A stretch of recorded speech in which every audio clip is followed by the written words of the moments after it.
સુરતના ring road ખાતે આવેલ ટેક્સટાઇલ માર્કેટમાં કાપડ વેપારી પાસેથી ₹11.97 લાખનો માલ ખરીદી છેતરપિંડી કરી છેલ્લા 8 વર્ષથી ફરાર આરોપી મહારાષ્ટ્ર ખાતેથી ઝડપાયો છે।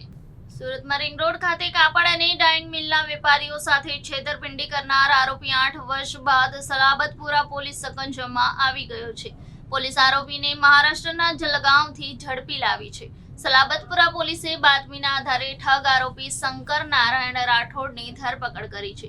આરોપીએ રિંગ રોડ ટેક્સટાઇલ માર્કેટના વેપારીઓ પાસેથી અલગ અલગ ચલણથી ₹11.97 લાખનો કાપડ ખરીદી સમયસર પેમેન્ટ નહીં કરી છેતરપિંડી કરી હતી। પોલીસ પાસેથી મળતી માહિતી મુજબ આજથી 8 વર્ષ પહેલા ટેક્સટાઇલ માર્કેટના વેપારીઓ પાસેથી અલગ અલગ ચલણથી ₹11.97 લાખનું કાપડ ખરીદી કરી સમયસર પેમેન્ટ નહીં કરી છેતરપિંડી કરી હતી, જે અંગે સલાબતપુરા પોલીસ સ્ટેશનમાં ફરિયાદ નોંધાવી હતી। પોલીસથી બચવા આરોપી મહારાષ્ટ્રના જલગાંવ ખાતે ભાગી ગયો હતો।